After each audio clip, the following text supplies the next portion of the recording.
Con la masificación de Internet y la proliferación de las redes sociales, los medios de comunicación tradicionales han tenido que adaptarse a nuevos lenguajes y en muchas ocasiones hasta cambiar sus prácticas de generación de contenidos. Lo que para los periódicos comenzó como un copy-paste de algunos de sus artículos y editoriales a la página web, se convirtió en poco tiempo en nuevos modelos de negocio basados en comportamientos de audiencias y ofertas de contenidos transmediales.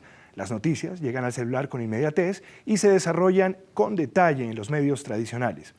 Pero ¿será que la cantidad de ofertas informativas, la inmediatez de las redes sociales y la participación activa de la ciudadanía en el desarrollo y opinión de las noticias ha mejorado la forma de informarnos? Hoy en este programa especial conoceremos varios puntos de vista sobre el periodismo digital y tendremos un sano debate con profesionales de la materia. Yo soy Lucho Sarmiento y les doy la bienvenida a Link, Experiencias Conectadas.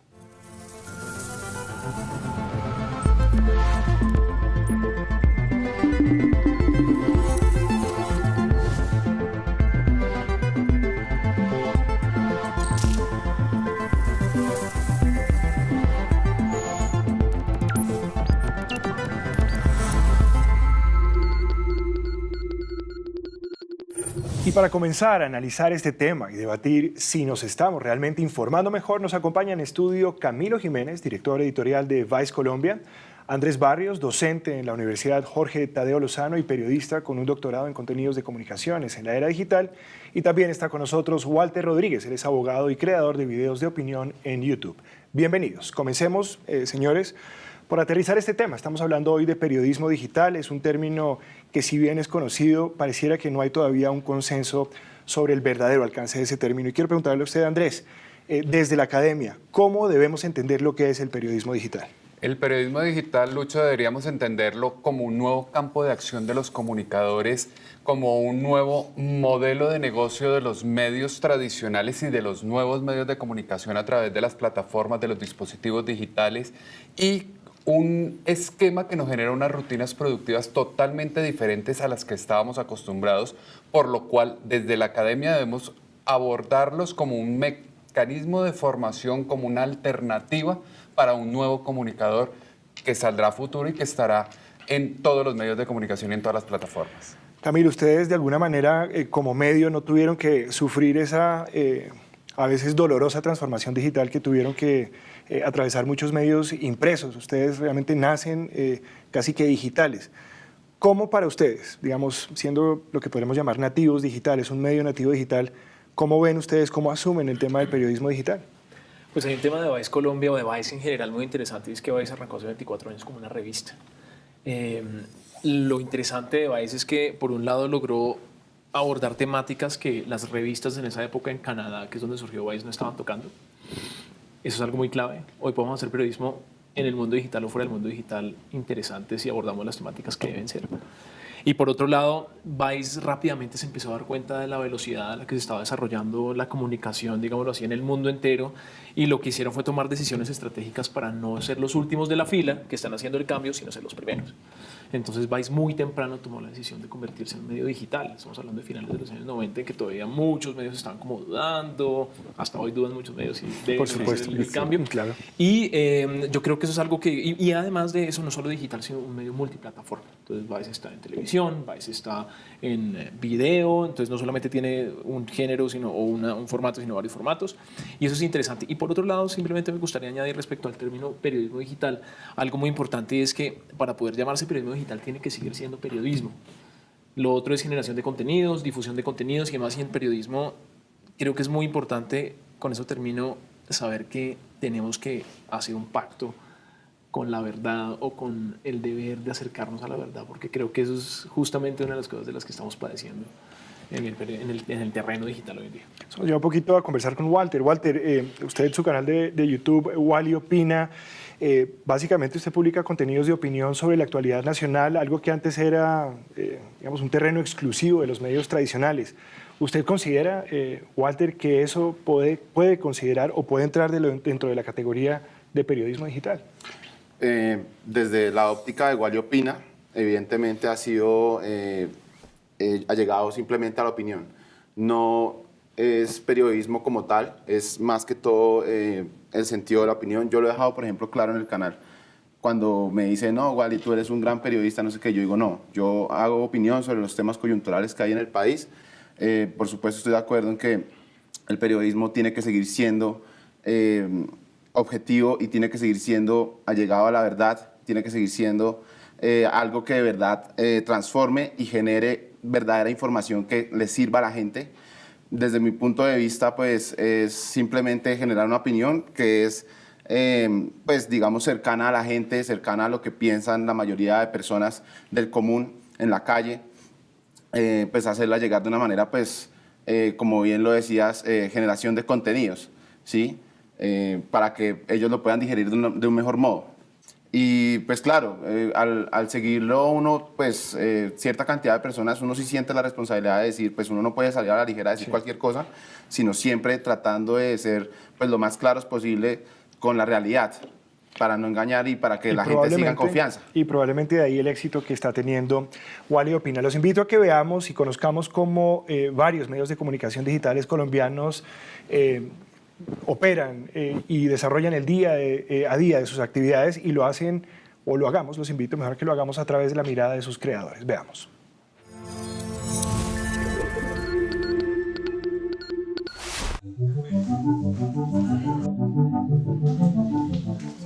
Yo hace 8 años tuve la idea de crear este medio y en realidad nunca se me ocurrió hacerlo en ningún otro medio fuera de Internet. Primero porque todos los medios están convergiendo en Internet.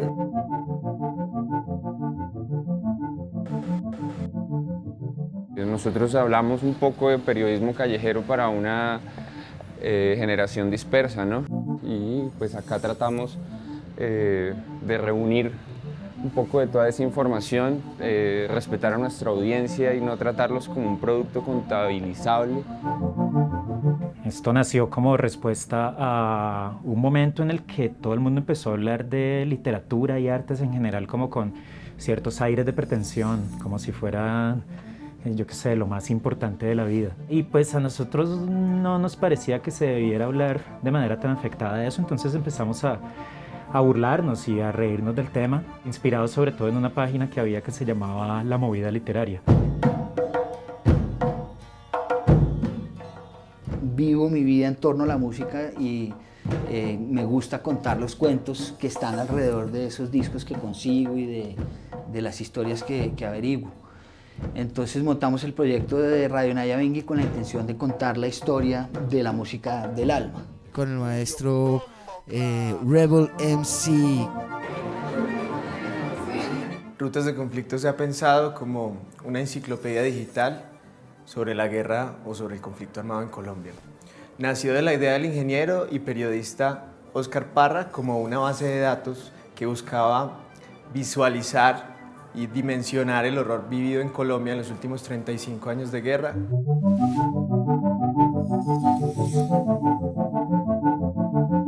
Lo interesante de Internet es que es el medio más democrático que ha existido. A mí me parece que lo más interesante del periodismo digital es la relación que uno tiene con la audiencia, es la interacción con la audiencia y también la posibilidad de crear nuevos formatos. Esto permite que los consumidores anteriores de contenidos periodísticos hoy puedan ser también productores.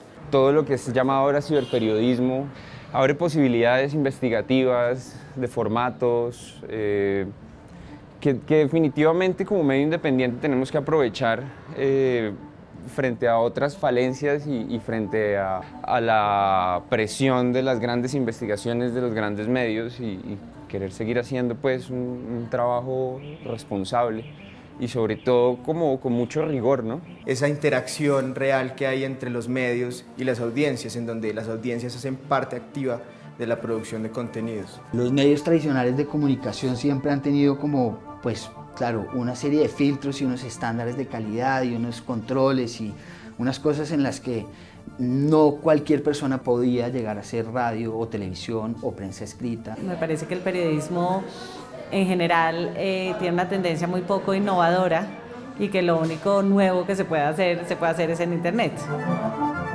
Yo con los recursos que tengo y lo que tengo, la conexión a Internet, el computador, los discos, hago mi contenido y le expreso al mundo lo que quiero. Pues en realidad esto no es un fenómeno nuevo, ¿no? Es decir, bueno, que sean portales sí. En Estados Unidos, por ejemplo, The Onion surgió creo que a finales de los 80, o sea que estamos hablando pues como de un montón de años en los que ya se estableció un poco como ese estilo, ¿no? No es una novedad, puede que sea una novedad en Colombia con casos como el de Actualidad Panamericana o con lo que nosotros hicimos pues muchas veces dentro de nuestra propuesta, que también era hacer noticias falsas. Yo creo que surge un poco como por una percepción de que el público es muy crédulo y entonces se le puede decir cualquier cosa y bueno, el suceso que han tenido esos portales creo que lo demuestra. Internet es un gran parlante al que todos tenemos acceso.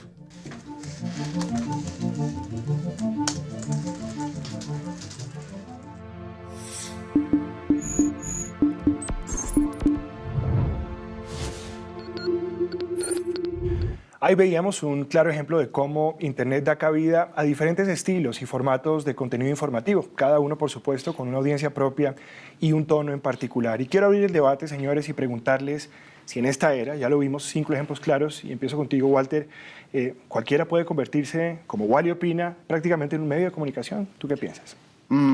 Yo creo que, evidentemente, en esta era, sí. Digamos, no tanto como un medio de comunicación, pero sí es un medio de expresión, sobre todo. Porque evidentemente la plataforma de YouTube es tan democrática y permite efectivamente que uno, con tener una cámara de un celular, ya pueda transmitir a muchas personas pues, cualquier tipo de contenido. Ahora, pues ya hablándolo como tal de un medio, pues teniendo el rigor y teniendo pues la técnica, evidentemente sí se podría llegar a dar con cualquier persona que efectivamente pues, se dedique a eso. Señores. Yo diría que todos somos un medio en potencia. Somos un medio en potencia respaldados en el artículo 20 de la Constitución Nacional, que podemos fundar medios masivos de comunicación y tenemos un instrumento que nos lo está dando, es el celular. En el celular yo tengo la cámara, tengo la grabación, tengo los mecanismos de edición, puedo tomar la fotografía, puedo hacer texto, puedo montar una serie de contenidos. El tema está en la continuidad en el tiempo, el tema está en la profundidad de los contenidos y en el cómo empiezo a generar esas variables que te lo están dando unos medios como los que acabamos de observar en pantalla. Camilo. Totalmente de acuerdo. Pienso simplemente que a la vez como cada uno somos potencialmente un medio de comunicación y estamos teniendo esa posibilidad por el desarrollo de la tecnología, yo creo que a la vez también es muy importante saber lo importante que somos. Es decir, para la democracia, para construir una nación realmente plural, para tener todos la posibilidad de participar y tener realmente como una sociedad deliberante y plural. Eso es una cosa que suena linda, pero que es muy difícil de aplicar, sobre todo en pues, Colombia. Por ahora no está tan difícil la situación, aunque hay dificultades también de libertad de expresión, como las hay en Venezuela, en otros países de América Latina y en otros países del mundo. Entonces yo creo que eso es una cosa que hay que defender también, incluso como ciudadanos nosotros y como pues, representantes o del periodismo o de un periodismo un poco más amplio de los nuevos medios como tú. Entonces creo que valía la pena como hacer ese aporte. Esa es la responsabilidad social que tenemos los comunicadores sociales y que tenemos los medios de comunicación. Pero es una misma responsabilidad social que ese artículo 20 de la Constitución no lo quitó en la tarjeta profesional.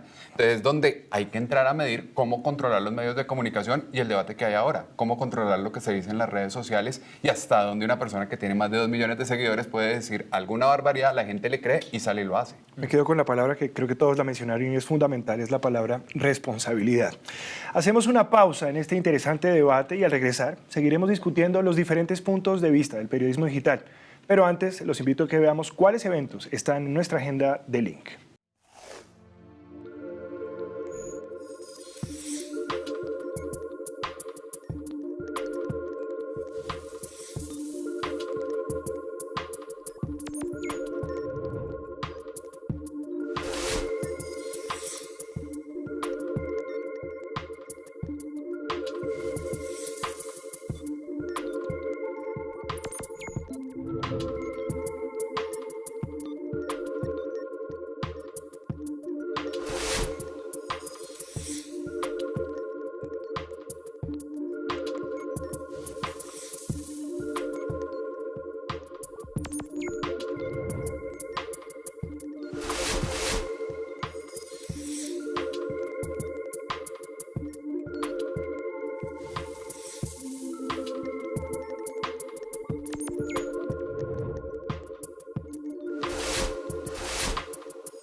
ventajas del periodismo digital son enormes, porque nos permite una apertura nunca antes vista en el consumo de información.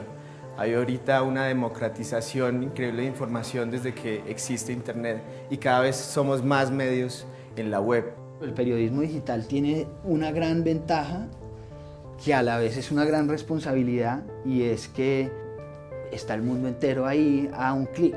Y como desventajas hay demasiadas frente a lo que hablábamos ahorita, la dispersión, la cantidad de información que está navegando, hace que nos tengamos una fecha de vencimiento muy rápida, ¿no? Es como que un medio publica la noticia A y 10 medios atrás publican la A1, la A2, la A3. Obviamente Internet lo que permite es que la comunicación sea de ida y vuelta y que cualquier persona que tenga una cuenta en Twitter pues puede postear lo que quiera. No creo que eso sea periodismo. Yo creo que obviamente hay una plataforma de comunicación y que la comunicación se ha vuelto mucho más democrática y que los periodistas hemos perdido el monopolio de la comunicación pública. Y definitivamente esto o se marca la diferencia o se hace o se aprovechan, digamos, todas las herramientas digitales que hay o se termina haciendo periodismo no como lo digital hacia el vehículo de la documentación y digamos que de la producción, y no lo digital para sentarme pues en el computador y en internet a hacer casi como llamaron en algún momento un periodista recoge memes, ¿no? Entonces, hoy en día todos de alguna manera somos periodistas digitales, porque nuestra presencia en las redes sociales es de alguna manera la narración de nuestra vida. Lo que yo sí creo que acaba Internet es el periodista como intermediario entre el poder y los ciudadanos, el periodista que lo único que se dedica es a hacer una correa de transmisión, de poner una grabadora, repetir como un loro lo que dicen los poderosos. Muchos ciudadanos se conforman con la información que le está llegando por redes, que le mandan sus amigos por WhatsApp, y sin darse cuenta que en todo caso, por lo menos la información política que circula en esas redes es muy mentirosa.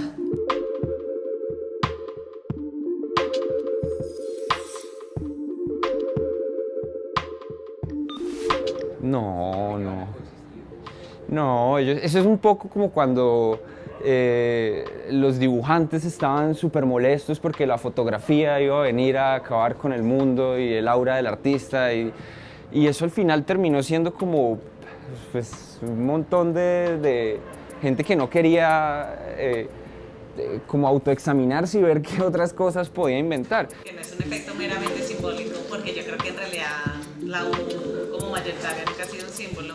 Yo creo que el periodismo digital y en general Internet le ha dado un golpe de muerte a los medios impresos, sobre todo porque los medios impresos no han hecho un verdadero esfuerzo de reinventarse y de cambiar sus lógicas y de dedicarse de pronto a algo mucho más analítico, y ellos siguen actuando como si la gente no estuviera ya toda en Internet. Pues en países como Colombia, por ejemplo, en donde hace falta pues, que muchos proyectos digitales empiecen a rodar como en otras partes del mundo. Digamos que aquí no siento que la amenaza sea muy grande. Y pues es simplemente como entender que la apertura de opciones es ahora mucho más grande. Ahorita la gente decide con quién y desde dónde informarse.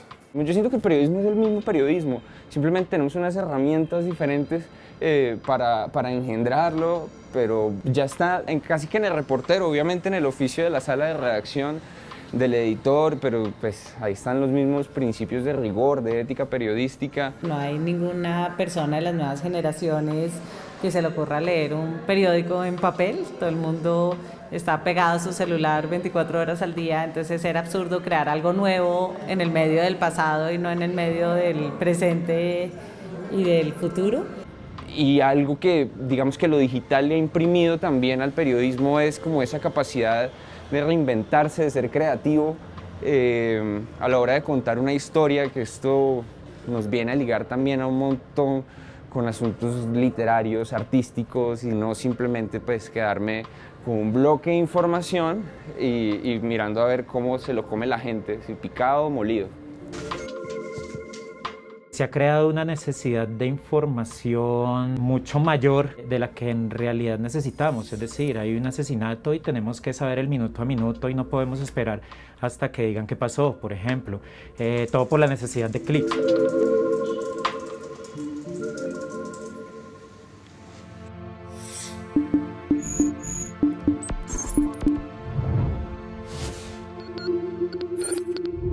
Bueno, como bien vimos, todos nuestros personajes coinciden en que el periodismo digital sigue siendo periodismo, pero hay que saber a quién le cree uno y a quién no. Y ahí que les quiero preguntar, ¿cómo abordar este tema de la veracidad? ¿Cómo puedo identificar qué medio digital me genera información veraz y cuál no? Y arranco por usted, Andrés. Lo que pasa es que ahí ya vamos a una serie de tendencias que se están dando en los medios de comunicación. ¿De qué habla el periódico? De lo que hay también en radio, de lo que hay en televisión y de dónde están hablando ellos también, de lo que está en internet. Entonces uno empieza a ver esa consecución de distintos medios y hoy el público está en distintos lugares, hoy el público es multiplataforma, hoy el público te escucha por la mañana en radio, pero también está mirando su red social, está mirando su Facebook, está entrando en todo lado a contrastar información y ahí es donde empieza uno a decir, a este sí le voy creyendo, a este no le voy creyendo, este se está rectificando cada rato, mire el error que cometió y no dijo absolutamente nada. El público obviamente va a caer en una secuencia del error,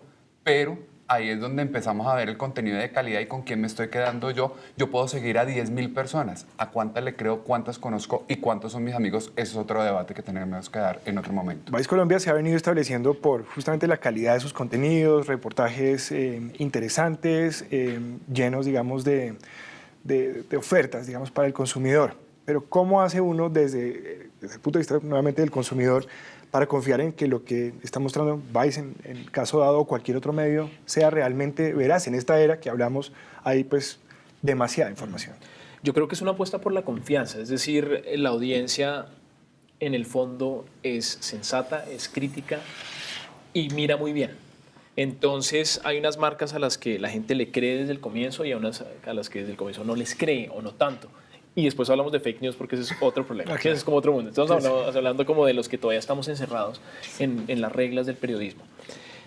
Aquellas marcas que tienen una credibilidad desde su nacimiento son marcas, digamos, que afortunadamente logran tener una amplitud y un respeto y demás, pero que también están pendiendo constantemente sobre un hilo, pienso yo, y cada vez más con el afán que tenemos de estar publicando. Pues digamos, finalmente sí hay unas reglas que nos obligan a ser mucho más rápidos y mucho más, digámoslo así, como prósperos que antes.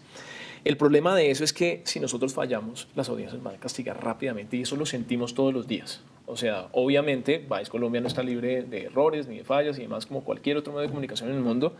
Lo importante de las fallas es siempre aceptarlas.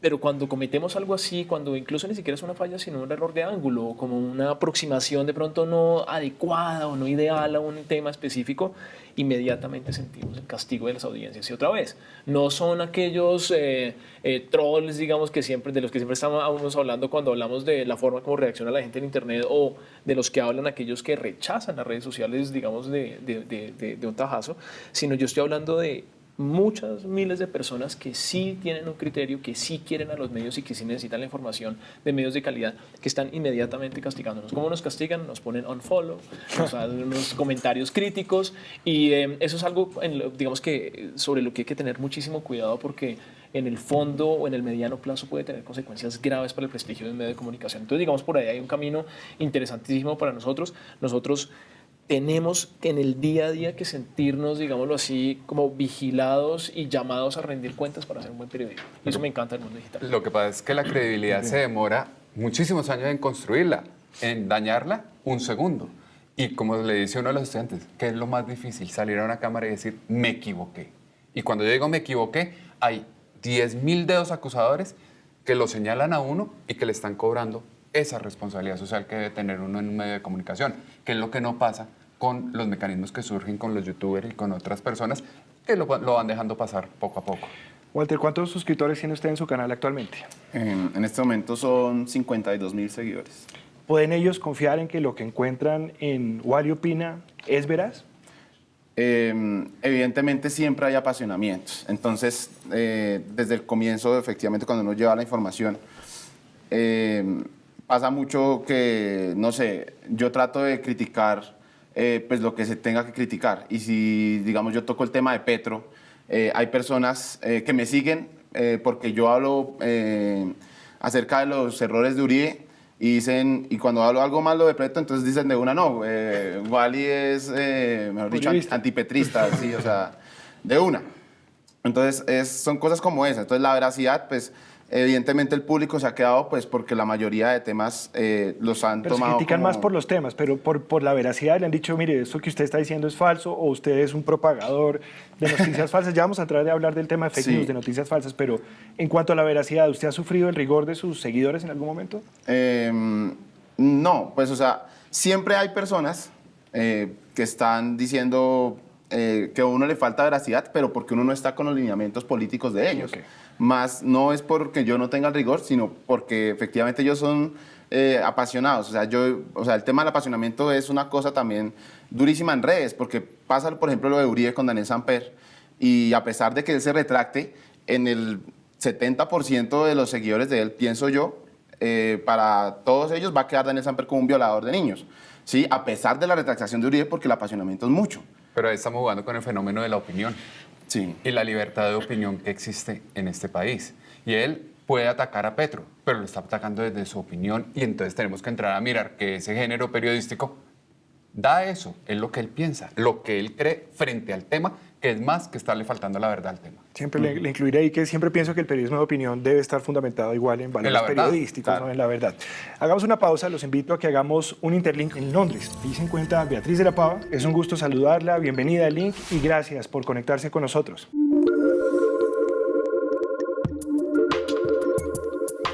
Hoy voy a hablar con uno de mis personajes favoritos de la BBC de Londres, una persona que tiene una mente periodística supremamente aguda y que además de ser colombiano tiene muy claro el tema del periodismo digital. Soy Hernando Álvarez, soy el editor del Digital Content Hub del BBC World Service y hasta hace muy poco fui el director de BBC Mundo. Yo no podría definir entre periodismo tradicional y periodismo digital. El periodismo es el mismo. Lo que ofrece la plataforma digital es que uno puede usar todos los formatos que uno quiera. Y entonces a la hora de contar una historia, uno puede pensar cuál es la mejor manera de contarla. Con un texto, con imágenes, con video, con ilustraciones, con audio. Yo creo que estamos en la mitad de la revolución.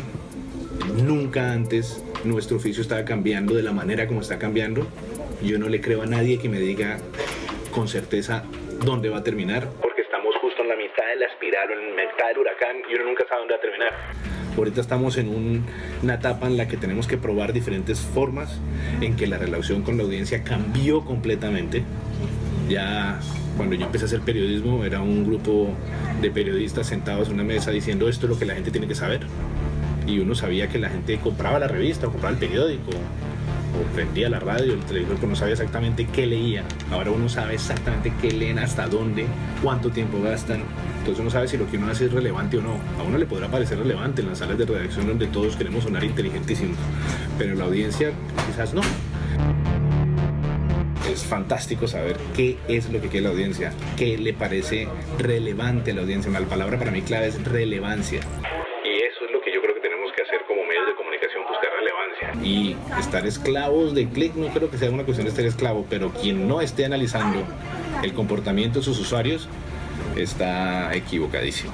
Yo creo que la revolución digital ha cambiado por completo el concepto de noticia, porque la noticia de las redes sociales la dan antes que cualquier otro medio de comunicación y la dan los ciudadanos y la da la gente.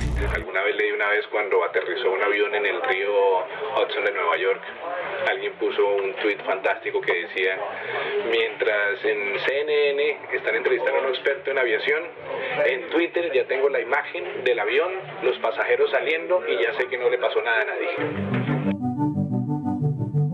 Causa de desinformación es, yo creo, la falta de curiosidad de la gente por informarse y por cuestionar. Y yo creo que ahí es la manera de confrontarlo, es los medios de comunicación, debemos tratar de empujar eso, cuestionar, no tragar entero. Si tu mamá te dice que te quiere, busca otra fuente. O sea, no es creerle ni a la mamá. Y en periodismo eso es crucial. Y yo creo que si los periodistas nos comportamos así, de alguna manera la audiencia puede empezar a tomar esos criterios, esas formas de pensar como la tenemos nosotros.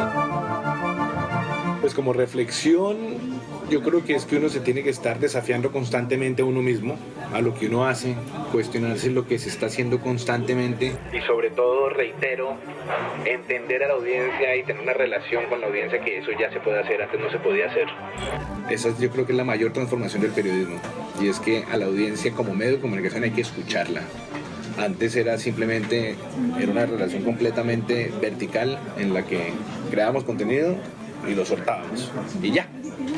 Ahora es una relación mucho más horizontal, en la que estamos parados en el mismo sitio y en el que la audiencia puede generar igual o mejor y mayor información de la que uno mismo puede. Entonces, un poquito de humildad también vale siempre la pena.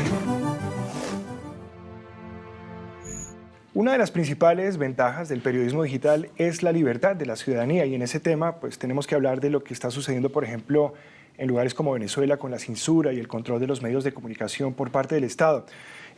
Al panel quisiera preguntarle, ¿cómo ven ustedes el rol de la ciudadanía en la construcción de ese periodismo digital? Empiezo por usted, Camilo. Claro, yo pienso que el rol de la ciudadanía es importantísimo hoy en día, porque por primera vez en muchas décadas, y pues ya estoy hablando como si esto fuera nuevo, esto no es tampoco tan nuevo, pero sí en muchas décadas la ciudadanía puede participar, ¿sí? O sea, antes estábamos nosotros sirviendo la comida y la ciudadanía comiendo, y nosotros éramos los únicos que teníamos acceso a la cocina, digámoslo así. Sí. Ahora la cocina es abierta y todos cocinamos, y es difícil, digámoslo así, por un lado distinguirse de los demás, pero también eso es importantísimo porque eso nos ha diversificado y eso le ha hecho al ciudadano también tener una posibilidad de participar y exigir. Por eso, digamos, la maravilla que son canales de distribución de contenidos como YouTube, donde uno simplemente entra, se inscribe, pone un video y hace lo que quiera. Eso me parece fantástico. Un pequeño paréntesis ahí, la ciudadanía vista como un generador de contenido o simplemente como un copartícipe en el ejercicio del periodismo digital, porque muchas veces siente uno que ante la posibilidad de programas, por ejemplo, como el de Wally, de generar su propia agenda informativa, termina esa misma agenda fijando o marcando, por lo menos influyendo la agenda de otros medios. Entonces, ¿cómo es esa relación? Porque también hubo una época que muchos noticieros utilizaban a los mismos ciudadanos como generadores de espacios informativos. Entonces, definamos un poquito ese espacio, Andrés, y qué mejor que hacerlo desde la academia. ¿Cuál es ese verdadero rol de la ciudadanía en la era del periodismo Lo digital? que pasa es que la ciudadanía hoy tiene una tribuna que no tenía antes, y es Twitter. Twitter es voceadora de todo el pensamiento de la gente, que no tiene ningún compromiso ni está tratando de influir a nadie, sino manifestar su opinión y decir lo que está pasando desde su óptica. El problema está en cómo los medios se vuelven curadores de contenido, cómo empiezan a mirar todo eso que está pasando en las redes sociales, y su agenda, que era la que imponían ellos antes, se ve modificada por ese gusto de los usuarios. Entonces, ¿cómo empezamos a generar unas nuevas dinámicas de actuación en el medio de comunicación que toma la experiencia de el reportero es usted, de llene usted el contenido con lo que están diciendo ellos? Tomo esos datos, le doy contexto, demuestro otro tipo de narrativas, otro tipo de circunstancias, y los saco en el producto que estoy dando día a día en el medio de comunicación. Walter, ¿cuál es su opinión en este tema? Pues yo creo que es un gana y pierde. Desde que llegó el Internet y pues las plataformas 2.0, que es efectivamente cuando empiezan los usuarios a escribirle a los medios, a tener la interacción, digamos, más cercana con los medios de comunicación, pues empezaron dos fenómenos en mi concepto. Pues uno bueno, que es la construcción de una crítica hacia los medios para tratar de mejorarlos, y otro, por otra parte, negativo, que es el que se fue con las tendencias de lo que le gusta a la gente, llevadas, por ejemplo, al caso de, no sé, los memes de esta semana referentes a tal cosa, y porque eso da muchos clics, entonces se muestra eso, pero es efectivamente por la llegada de la interacción con los usuarios y los medios, porque los medios se dan cuenta de qué es lo que realmente consume pues las personas que se están informando. Se está acabando con la información veraz, o con la información de las noticias que realmente deberían importarle al país, con las noticias que la gente lee por viralidad, ¿sí? Entonces, eso es lo negativo. Lo positivo, pues, porque se le ha hecho la crítica al periodismo tradicional. Estamos hablando de periodismo digital, nos estamos informando bien. Vamos a un corte de comerciales aquí en Link, ya regresamos.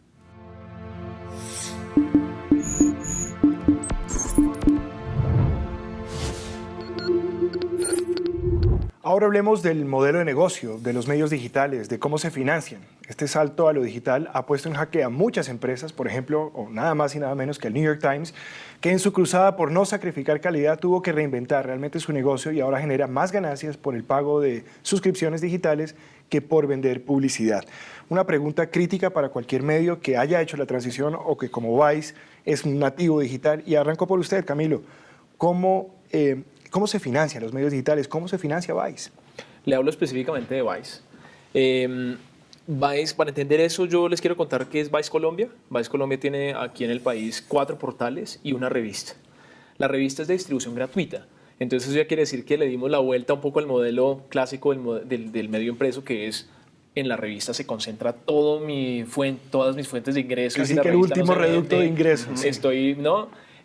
Aquí Vice le dio la vuelta al modelo. La revista se saca como un producto básicamente de prestigio y reconocimiento y aporte al periodismo narrativo, de fotografía, etcétera, etcétera, etcétera. Es gratuita. Después, entonces, digamos que bajamos de nivel, entramos a los portales. Hay 4 portales, uno se llama Vice.com, el otro se llama Noisy, el otro se llama Thumb y el cuarto se llama Pacifista. Noisy y Thumb son medios musicales, Vice es un medio cultural en términos más generales y Pacifista es nuestra propuesta desde hace 2 años y medio en Colombia para cubrir el proceso de paz con miras a los intereses de una audiencia joven que es, pues, digamos, la nuestra. Vice en Colombia, en el mundo en general, ha logrado innovar el modelo de innovación de financiación haciendo lo siguiente, y es, mientras la tendencia de los medios tradicionales a la hora de enfrentarse al mundo digital es perder valor en contenido y perder valor en audiencia, en contenido porque pues, los contenidos no son tan buenos en digital como son en impreso, la audiencia porque la audiencia se vuelve mucho más amplia y no se sabe reconocer exactamente quién es, a diferencia de la audiencia de un impreso, los suscriptores de un periódico, de una revista. En Vice hemos logrado darle valor a ambas cosas. La decisión estratégica fue, hagamos en Internet el mejor contenido posible y cultivemos o conquistemos en Internet la audiencia más clara y más valiosa posible que podamos conquistar. Hoy en día Vice tiene en el mundo entero 280 millones de visitantes en sus portales. La mayoría de ellos son entre 80 y 90% entre 18 y 34 años. Y esa audiencia es un valor. ¿Es un valor para quién? Para quien quiere votar en Vice. Porque sabe que Vice es uno de los únicos medios de comunicación en el mundo donde va a poder poner pautas comerciales para una audiencia muy joven, muy específica. Es decir, Camilo, que el modelo de publicidad, la publicidad online, cubre o financia la generación de contenido. Es parte de eso. Entonces, esa es una parte y otra parte muy importante que se está volviendo, de hecho, yo creo que la fuente de ingreso más grande de Vice en todo el mundo, incluido en Colombia, es el valor que le hemos dado a nuestro contenido. Hemos llegado al punto en que podemos vender contenido. Pero no estamos hablando del publireportaje clásico y del contenido aquel que, pues al final tampoco la audiencia le cree mucho, sino contenido de excelente calidad. Vice le vende contenido a Netflix, a HBO en Estados Unidos y aquí en Colombia también lo hace. En este momento estamos trabajando para hacerlo con una cadena muy grande de televisión. Que todavía, por supuesto, no podemos contar. Walter, usted pues, es una operación independiente, seguramente el tema de costos se ha reducido, pero no deja de involucrar, me imagino, y a medida que crece, cada vez más factores que requieren ser financiados. ¿Cómo se financia, Wally opina? No, pues en la plataforma de YouTube la financiación es la que trajo efectivamente el modelo de negocio de YouTube, que es la publicidad a través de la cantidad de vistas. Sí. Entonces, a partir de eso, Google tiene un programa que se llama AdSense, que es con el que le paga a los creadores de contenidos. Ellos se quedan con el 50% de la pauta y a los creadores le dan el 50% restante. ¿Usted siente que es suficiente para financiar su operación periodística? Pues hay una vaina que es, al comienzo, no. O sea, cualquier persona que arranque en YouTube arranca con las uñas, porque... Claro. Pues si tú no tienes vistas no puedes generar publicidad, no puedes generar dinero a partir de la publicidad. Una persona que aprovechó ese posicionamiento logrado en medios tradicionales y luego lo llevó a digital es nada más y nada menos que Vicky Dávila. Con ella hacemos conexión en este momento a través de Videolink. Vicky, es un gusto saludarla, bienvenida a Link y gracias por conectarse con nosotros. Luis, muchas gracias por la invitación, muy complacida y sobre todo te deseo muchísimos éxitos en esta nueva etapa que inicias. Vicky, tú tienes una larga trayectoria en medios tradicionales. ¿En qué momento decides hacer uso de las herramientas digitales? Yo diría que la fuerza de las circunstancias. Como periodista era muy importante tener por lo menos un Twitter. Entonces estaba ejerciendo como periodista y era necesario para saber qué estaban diciendo los políticos, los presidentes y eso. Pero después la fuerza de las circunstancias me llevó a buscar un espacio, a tener un lugar donde poder hablar, donde poder decir algo, y es ahí donde llego a YouTube y se vuelve este espacio para mí tan importante y con tanta acogida de la gente que definitivamente pues yo diría que ese fue mi verdadero regreso a los medios de comunicación, no a los tradicionales, sino a los nuevos medios de comunicación, y ha sido una experiencia fantástica. Vicky, desde tu punto de vista, ¿por qué es importante el periodismo digital? Te formaste en una de las grandes casas de radio y televisión de Colombia. ¿Por qué lo consideras importante? De alguna forma, todos los periodistas tenemos que estar muy atentos a lo que está pasando en las redes sociales. Es una nueva forma de comunicación. Antes, para tú tener una imagen, esta imagen que estamos teniendo en este momento, tenías que tener una microonda, o tenías que poner una antena satélite, o tenías que hacer una cantidad de cosas, y resulta que ahora todo se puede hacer a través de la internet, de una manera sencilla, de una manera económica y de una manera directa, y que llega con muy buena calidad. Yo les confieso que muchas veces incluso uno no tiene el teléfono, el número telefónico de alguien, pero tiene el usuario de Twitter. Y entonces uno con un mensaje interno, la persona le contesta así, rapidísimo. Entonces hace parte ya de la vida, hace parte ya de este momento en el que estamos en el planeta, y quién sabe cuántas cosas más vamos a poder ver, entre otras porque yo recuerdo que antes era Dick Tracy el que podía ver a través de su reloj, y ahora pues estamos viendo que no es solo a través de un reloj, sino a través de un celular, a través de cualquier dispositivo. Vicky, ¿consideras que en la actualidad, con tantos canales de comunicación, la gente se está informando bien? Esa es la pregunta central hoy en Link. A ver, decir si la gente se está informando bien es muy difícil, porque me parece que es subjetivo. Yo creo que las redes indudablemente tienen la desventaja de que cualquiera puede escribir, cualquiera puede decir, y puede ser esa persona no una fuente confiable. Pero si estamos hablando de esas mismas redes en manos de los medios serios, de los medios grandes, de los medios serios, de los periodistas serios, pues creo que así la gente se puede informar bien. Lo malo es caer en manos de gente que no tiene la información adecuada, que no tiene la experiencia, pero yo creo que la gente se puede informar bien. Lo que pasa es que ahora la gente se informa más rápido. Todo se mueve muy rápido. La gente ve un trino y muchas veces ya no necesita entrar para ver el link. La gente ve un ratito y se forma una idea y ya cierra y se va. La gente ve los primeros 3 minutos del video en YouTube y de repente no lo ve todo, pero ya le quedó una idea. Entonces tal vez se informa más rápidamente, y lo que yo diría es que quienes nos están viendo en este momento tienen que aprender a saber a quiénes seguir para informarse, a quiénes seguir para divertirse, a quiénes seguir para chismear, y ya, creo que eso queda a criterio de cada persona. No todo el mundo en la red, por supuesto, tiene credibilidad ni tiene la autoridad para informar. Muchas gracias, Vicky, por estar con nosotros y darnos tu punto de vista. Luis, de nuevo, muchísimas gracias por este espacio. A todos los que nos están viendo en este momento, un beso muy especial. Chao, pues. Cambiando un poquito de tema, porque hemos mencionado algo del tema de fake news, de noticias falsas. Es una realidad hoy en esta era del periodismo digital, de los contenidos digitales. Vemos como Donald Trump, por ejemplo, ha utilizado la bandera de las noticias falsas casi para desacreditar a los medios tradicionales. ¿Cómo abordan desde diferentes puntos de vista, desde un medio tradicional, desde el YouTube, desde la academia, cómo abordar este tema de fake news, que sin duda es un tema crítico justamente para lo que hemos venido tocando, temas de responsabilidad, veracidad? Camilo. Bueno, yo creo que nosotros, obviamente en Vice Colombia, como somos un medio que habla de la verdad o que intenta abordar la verdad plural y demás, pero la verdad en este mundo con las herramientas periodísticas, sí consideramos que el fake news es un problema muy grande. Sin embargo, yo internamente en la redacción y a los colegas siempre les digo, oigan, en vez de quejarnos sobre el fake news, intentemos ver qué es lo que están haciendo ellos para llegarle a tanta gente con tanta credibilidad, ¿sí?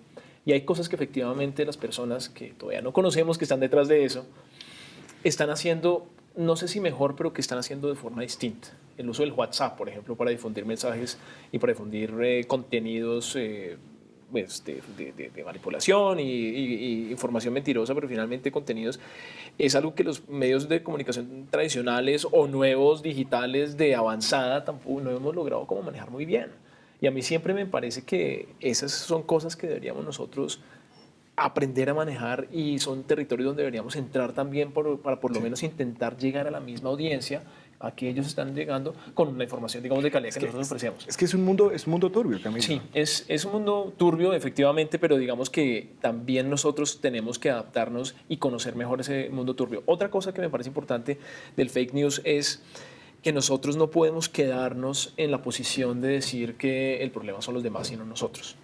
Hay fake news en Colombia en gran parte porque también, digámoslo así, falta mucho news, ¿sí?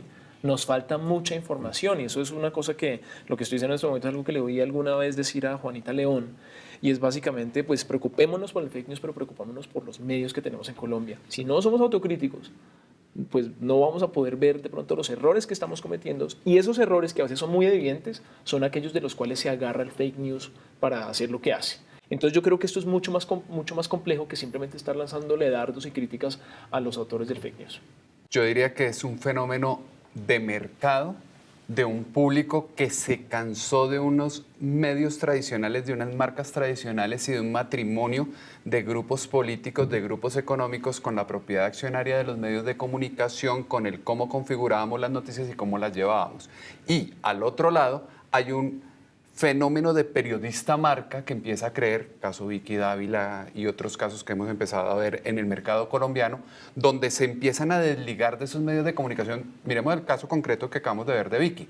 Vicky se desliga de RCN, se desliga de un fenómeno que viene de tendencia a caída de RCN en radio y en televisión y empieza ella a surgir como ese periodista que está con el ciudadano, que está con el pueblo, que le está entregando una serie de contenidos y que esto es lo que han sabido aprovechar estos otros medios que llegan con unos mensajes que es lo que la gente está percibiendo en la calle, que es la crítica social, que es lo que quieren llevar a los medios de comunicación y entonces los medios cómo entramos a reanalizarnos, a repensarnos y a generar ese contenido de demostrar que nos estamos desligando de esa serie de compromisos que tradicionalmente teníamos. Quiero que hablemos, por ejemplo, de casos como el de Actualidad Panamericana, Walter, Camilo, Andrés, que podrían entrar en la órbita de fake news porque lo que hacen son noticias falsas para muchos, pero para muchos otros es una nueva manera, quizás una parodia a través de la cual están logrando informar a muchos. No, digamos, he escuchado a muchas personas decirme, ¿sabe qué? Yo siento que me informo de la agenda nacional a través de Actualidad Panamericana. ¿Cómo ve eso, Walter? ¿Cómo lo ven ustedes? ¿Cómo lo ven el panel, Walter? No, pues a mí me parece algo súper importante lo que hace Actualidad Panamericana porque efectivamente informa a través del humor con noticias falsas, pero pues son noticias que se caen de la falsedad, pero se les nota. Entonces, efectivamente ahí viene el humor. Pues ya excepciones de una gente que se lo ha creído y eso, pero pues me parece que es una apuesta importante. Cualquier medio que llegue a tratar temas desde un punto de vista crítico, porque finalmente eso es crítica. O sea, sí, hacer una noticia falsa hablando de cierto tema para hacer humor es una manera de criticar las cosas. Entonces eso me parece importante, que lleguen medios como Actualidad Panamericana, me parece muy bueno. ¿Cómo discernir? ¿Cómo saber uno? ¿Cómo decir, bueno, esto hasta acá es parodia, a partir de acá es fake news, o esto es fake news, noticias falsas, y esto es parodia? Eso es saber a dónde está llegando uno y qué tipo de contenido está uno consumiendo. O sea, si yo llego a Actualidad Panamericana, sé que estoy subiendo ahí a divertirme, a que le tomen del pelo al hecho, que le tomen del pelo al personaje. Pero esto lo tengo que contrastar con también lo que está pasando en otros medios de comunicación y lo que estoy viendo en televisión. No pocos fueron víctimas y pusieron estas noticias como si fueran noticias ciertas. Ahí cayó más de un personaje de los que conocemos de los medios de comunicación, pero es que en el momento estaba surgiendo el medio. Hoy en día ya uno llega a Actualidad Panamericana y sabe con qué se está encontrando en Actualidad Panamericana. Y es muy importante para la audiencia y demás no confundir esas cosas. Sí, es muy importante. Y yo creo que, ¿cómo discernir? Pues yo creo que la mayoría de las personas lo disciernen por naturaleza. Los que no lo disciernen y tengan problemas con eso, como comprender cuál es la diferencia entre un Matador, un Daniel Sanpero Ospina, un Actualidad Panamericana, la caricatura y la parodia, que es algo que existe desde hace siglos, sino milenios en el mundo entero, y lo que hace el fake news es sus fines. El fin de la parodia es formar nuestra opinión, hacernos ciudadanos cada vez más críticos. El fin del fake news es la manipulación de conciencias. Ha encontrado un caldo de cultivo perfecto en este ambiente polarizado que estamos viviendo en Colombia. Sí, seguramente. Pero digamos que eso es muy importante distinguirlo también. Creo que el aporte que podamos hacer los medios de comunicación también en esta discusión específica es justamente dejar constantemente esas líneas clarísimas, ¿sí? Que hay unas cosas que son indefensibles y en el caso del fake news lo indefensible es la representación o la difusión de noticias falsas con el fin de manipular a la gente. Yo creo que eso es una definición bastante clara. Gracias, Camilo. La pregunta central de este debate es, ¿nos estamos informando bien? Veamos las conclusiones de los personajes protagonistas de esta noche.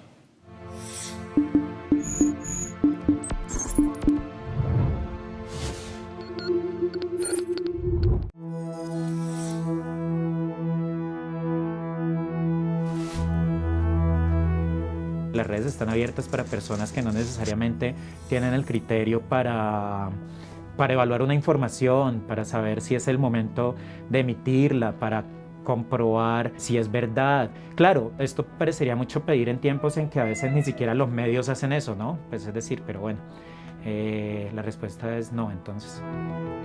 Yo siento que nunca hemos estado bien informados. Lo que tiene Internet es esa democratización en donde yo puedo escoger de qué fuente me informo. Hace 40 o 50 años había unas fuentes establecidas que daban la información y esa es la información que se conseguía.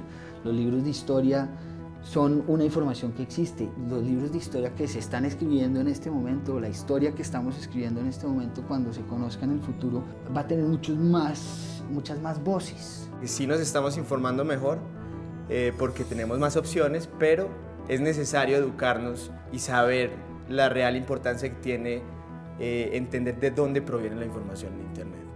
Hay gente profesional metiéndole mentiras en las redes para avanzar sus propias agendas. Pues eso es como si me pregunta si siento que nos estamos alimentando bien, ¿no? Porque de hecho Salcedo Ramos hablaba hace unos meses un poco de que el periodismo era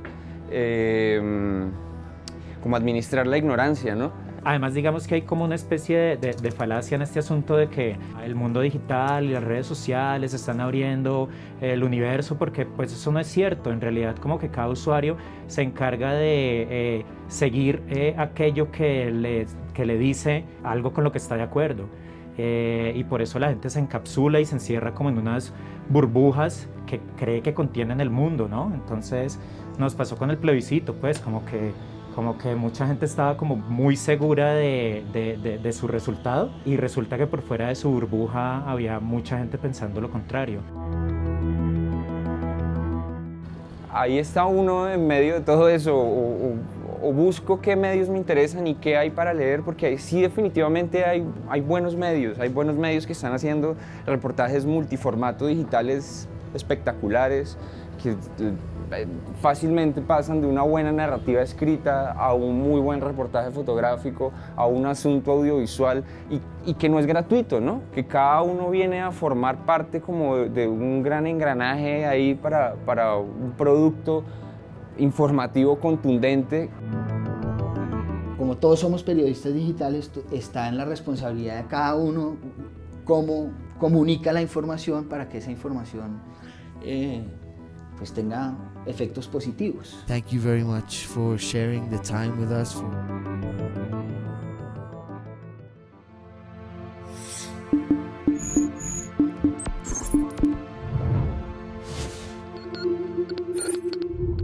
Señores de la mesa, la pregunta central de este programa, y quiero arrancar por Walter. ¿Nos estamos informando bien, Walter? Yo creo que sí, por la velocidad de los medios, por la velocidad, también lo dijo Vicky, de la información que se está presentando, nos estamos informando bien en cuanto a qué, en cuanto a que las noticias llegan con inmediatez. Lastimosamente, mal por otra parte, porque ha llegado este fenómeno, por ejemplo, de las fake news. Pasa lo de pues lo que ya es de saber de muchas personas, que es el matrimonio entre medios y pues, ciertos grupos económicos. Entonces, yo diría que es algo, digamos, o sea, para concluirlo, bien por la inmediatez, mal por el sesgo de algunos medios y la falta de credibilidad de las personas sobre estos. Andrés, Camilo, ¿nos estamos informando bien? Nos estamos enterando de muchas cosas. Nos está desbordando la información. Sabemos más de lo que queremos saber de muchos temas.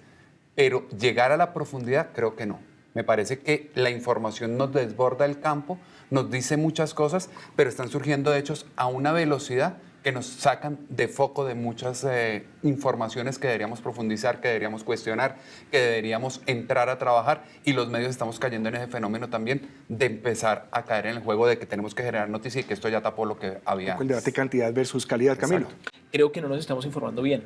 Yo pienso que nos estamos informando de una manera incompleta y de una manera sesgada, en gran parte por la gran abundancia de opinión que hay, y eso no es solo un problema de los medios digitales, en general de los medios en Colombia estamos demasiado cargados de opinión, y el desequilibrio que hay entre esa gran cantidad o ese peso de la opinión y la falta de información.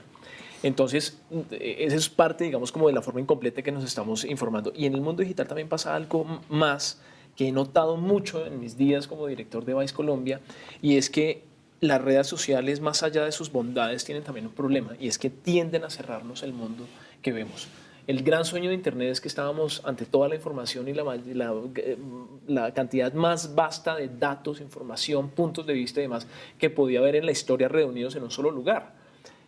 Las redes sociales han limitado un poco esa definición de Internet.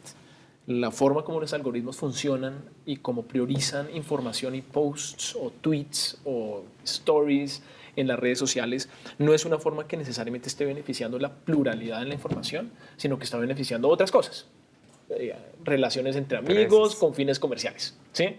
Entonces yo creo que ese es un problema, y para terminar simplemente quiero decir, tanto los medios como los ciudadanos deberíamos hacer siempre un esfuerzo por no olvidar que fuera del mundo digital hay un mundo material súper importante en el que también se puede hacer periodismo. Pues Camilo, Andrés, Walter, gracias por estar con nosotros. Estoy seguro que nuestra audiencia disfrutó mucho de este análisis sobre periodismo digital y entender si nos estamos informando bien o no. A todos, de verdad, muchas gracias por estar con nosotros.